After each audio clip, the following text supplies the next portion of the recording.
Cake biscuit பிடிக்கிற கடைக்கு போனால் அதை தான் ஃபர்ஸ்ட்டு வாங்கி தர சொல்லி அடம் பிடிக்கிற பிள்ளைங்க தான் இன்றைக்கி நிறைய பேர் இருக்காங்க. 99% குழந்தைங்க இதை தான் பெரும்பாலும் ஸ்நாக்ஸாகவே கேட்பாங்க. அதில் என்னெல்லாம் சேர்ப்பாங்க அப்படின்லாம் நான் கேட்க போகிறதில்ல. ஏன்னா நம்ம எல்லாருக்குமே தெரியும், ஒயிட் சுகர், மைதா, பாம் ஆயில், அப்புறம் ப்ரிசர்வேட்டிவ்ஸ் தான்.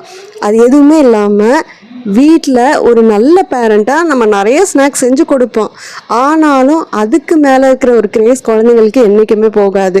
ஸோ நீங்கள் அவங்களுக்கு வீட்டில் டைம் இல்லாதால் செஞ்சு கொடுக்க முடியாத அவங்களுக்கு பிடிச்சமான இந்த ஸ்நாக்ஸ் எல்லாம் ஃபர்ஸ்ட் குவாலிட்டி கோதுமை, ராகி, நாட்டு சர்க்கரை, அப்புறம் ப்ரீமியம் பிராண்ட் பட்டர் மட்டும் சேர்த்து பண்ணுற ப்ரிசர்வேட்டிவ்ஸே இல்லாத நம்ம ப்ரௌனிஸ், பிளாண்டிஸ், குக்கீஸ் இதெல்லாமே வீட், ராகி, அப்புறம் மிக்ஸ்டு மில்லட் ஃப்ளாரில் கஸ்டமைஸ்டாக, அதாவது நீங்கள் கேட்குற மாதிரி நட்ஸ் அல்லது சாக்லேட் டாப்பிங்ஸோட ரொம்ப ஃப்ரெஷ் அண்ட் டெலிஷியஸாக பண்ணி கொடுத்துட்ருக்கேன்.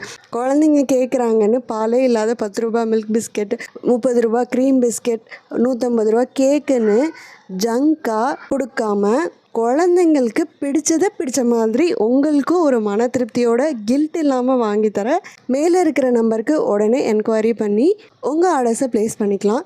தேங்க்யூ.